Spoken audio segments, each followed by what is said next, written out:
दिल्लीच्या जंतर मंतरवर कॉक्रोच जनता पार्टीनं जवळपास 1.5 महिना आंदोलन केलं। या दरम्यान सामाजिक कार्यकर्ते सोनम वांगचुक यांनी तब्बल 26 दिवस उपोषण केलं। याचा परिणाम हा झाला की शिक्षण मंत्री धर्मेंद्र प्रधान यांना राजीनामा द्यावा लागला। अशा प्रकारे देशातलं पहिलं जेनसी आंदोलन प्रचंड यशस्वी झालं। पण जंतर मंतरवरचं हे आंदोलन संपल्यानंतर देशातल्या आणखी एका ठिकाणी आंदोलनाला सुरुवात झाली आहे। या आंदोलनाचं नेतृत्वही सीजेपी प्रमाणेच देशाची तरुण पिढी करते। हे आंदोलन सुरू आहे झारखंडची राजधानी रांची येथे। रांचीच्या जयपाल सिंह मुंडा स्टेडियमवर 26 जुलैला विद्यार्थी आंदोलनाला सुरुवात झाली। या आंदोलनाला पाठिंबा देण्यासाठी विद्यार्थी नेते देवेंद्रनाथ महतो यांनी उपोषण सुरू केलं। उपोषणामुळे आता महतो यांची तब्येत बिघडायला लागली आहे। झारखंडमध्ये सध्या जेएमएम आणि काँग्रेस यांचं आघाडी सरकार आहे। या सरकारनं आंदोलकांशी बोलण्याची तयारी दाखवली आहे। महत्त्वाचं म्हणजे काल लोकसभेचे विरोधी पक्षनेते राहुल गांधी यांनी आंदोलकांशी संवाद साधला। मात्र अजूनही यावर तोडगा निघालेला नाही। नक्की घडतंय काय? झारखंडमध्ये नेमक्या कोणत्या मुद्द्यावरती आंदोलन सुरू आहे? आंदोलकांची मागणी काय आहे? सरकार याला कसा प्रतिसाद देतंय? जंतर मंतरच्या आणि या आंदोलनात काय फरक आहे? सगळा विषय समजून घेऊया या व्हिडिओच्या माध्यमातून। नमस्कार, मी रुचिता आणि तुम्ही पाहताय बोलभिडू। जंतर मंतरचं आंदोलन हे नीट पेपर फुटीच्या मुद्द्यावर झालं होतं। आता झारखंडमधलं आंदोलनही पेपर फुटीच्या मुद्द्यावरूनच सुरू आहे। आंदोलन करणाऱ्या विद्यार्थ्यांचा आरोप आहे की झारखंड पब्लिक सर्व्हिस कमिशन म्हणजेच जेपीएससी आणि झारखंड स्टाफ सिलेक्शन कमिशन म्हणजेच जेएसएससीच्या परीक्षांमध्ये मोठ्या प्रमाणावर पेपर लीक झालाय। तसंच या परीक्षांमध्ये ओएमआर शीटचा घोटाळा झाल्याचा आरोपही विद्यार्थ्यांनी केलाय। विद्यार्थ्यांचं म्हणणं आहे की परीक्षेदरम्यान काही उमेदवारांनी त्यांच्या उत्तरपत्रिका रिकाम्या सोडल्या आणि नंतर आयोगाच्या मदतीनं त्यामध्ये योग्य उत्तर भरून आपले गुण वाढवून घेतले। सोशल मीडियावर काही उमेदवारांच्या ओएमआर शीट्स व्हायरल झाल्यात। एका उमेदवारानं पहिल्या पेपरमध्ये फक्त 48 प्रश्न सॉल्व्ह केले होते। त्या आधारे त्याचे मार्क्स कट ऑफ पेक्षा फार कमी होतात, पण तरीही त्या विद्यार्थ्याला प्रिलिम्स मध्ये पात्र घोषित करण्यात आलं। एवढंच नाही तर परीक्षेच्या काही तास आधीच प्रश्नपत्रिका आणि त्यांच्या उत्तरपत्रिका व्हॉट्सअप आणि टेलिग्रामवर लीक झाल्याचा आरोप आहे। विद्यार्थ्यांच्या म्हणण्यानुसार 150 पैकी 135 प्रश्नांची उत्तरं परीक्षेआधीच लीक झाली होती। विद्यार्थ्यांनी परीक्षा घेणाऱ्या खासगी एजन्सीच्या कारभारावरही प्रश्न उपस्थित केलेत। एजन्सी आणि स्थानिक दलाल यांच्यात पैशाच्या बदल्यात नोकरी देण्याचा गैरव्यवहार झाल्याचा विद्यार्थ्यांचा आरोप आहे। हे सगळे प्रश्न घेऊन झारखंडचे विद्यार्थी मागच्या 15 दिवसांपासून रांची येथे आंदोलन करतायत। झारखंडमध्ये सध्या झारखंड मुक्ती मोर्चा आणि काँग्रेस यांचं आघाडी सरकार आहे। जेएमएमचे हेमंत सोरेन हे राज्याचे मुख्यमंत्री आहेत।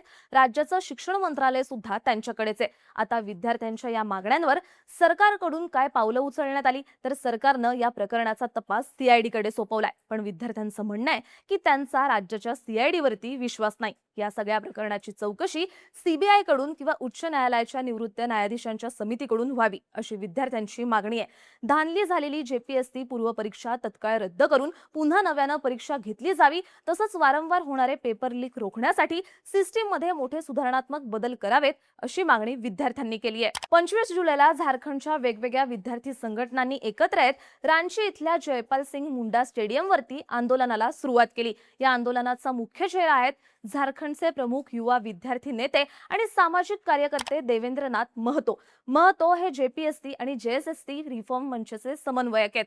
त्यांनी याआधी सुद्धा झारखंडमध्ये झालेले पेपर लीक्स आणि सिस्टीम मधल्या भ्रष्टाचाराविरुद्ध आवाज उठवलाय। आता महतो हे या विद्यार्थ्यांची मागणी घेऊन 2 ऑगस्ट पासून आमरण उपोषणाला बसलेत।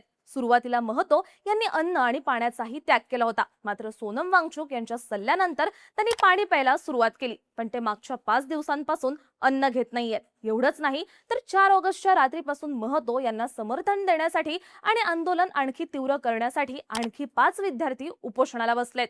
यामध्ये 2 मुलींचाही समावेश आहे। आता सध्या आंदोलनाची स्थिती नेमकी काय आहे ते पाहूयात।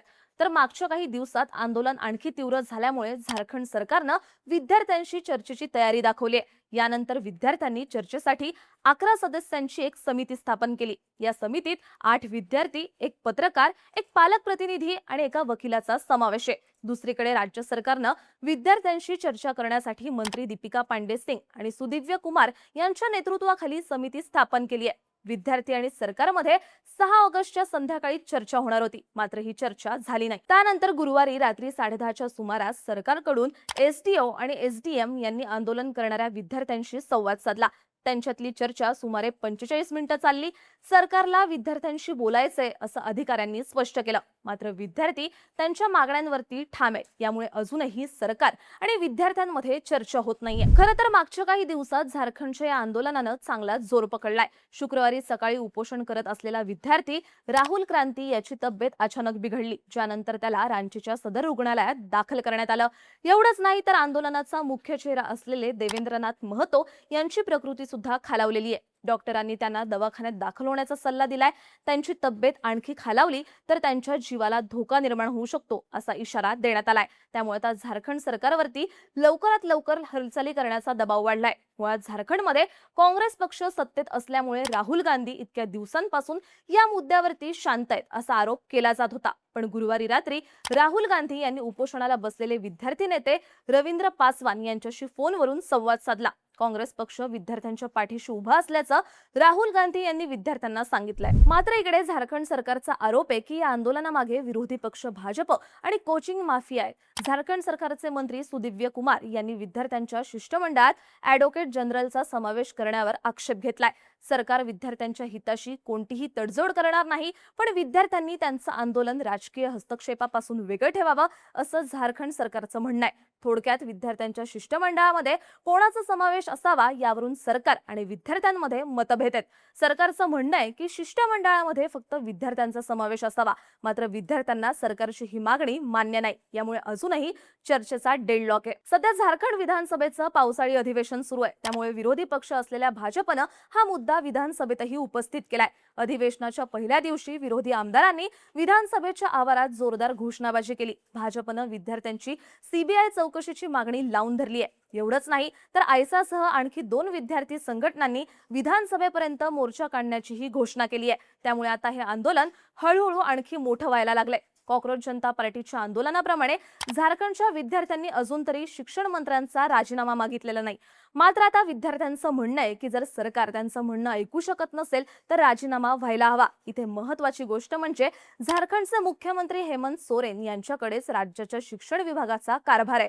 त्यामुळे जर आंदोलन तीव्र झालं तर थेट मुख्यमंत्र्यांच्या राजीनाम्याची मागणी जोर धरू शकते. त्यामुळे सरकारला हे आंदोलन योग्य प्रकारे हाताळावं लागणार आहे. सध्या तरी आंदोलनकर्ते विद्यार्थी आणि सरकारमध्ये चर्चेचा डेडलॉक आहे. दोन्ही बाजूंनी चर्चेची तयारी दाखवली आहे, मात्र चर्चेसाठी दोन्ही बाजूंनी अटी घालण्यात आल्यात, ज्यामुळे घोडं अडलंय. आता झारखंडचं सरकार यावरती काय निर्णय घेतं? सरकारकडून आंदोलकांच्या मागण्या मान्य केल्या जातील का? आणि हे आंदोलन आणखी किती दिवस चालेल याकडे सर्वांचं लक्ष आहे. तुम्हाला याबद्दल काय वाटतं? झारखंडच्या आंदोलनावरती तोडगा काय आहे? तुमची मतं आणि प्रतिक्रिया आम्हाला कमेंट करून नक्की सांगा आणि माहितीपूर्ण व्हिडिओसाठी बोल व्हिडिओच्या YouTube चॅनलला सबस्क्राईब करायला विसरू नका.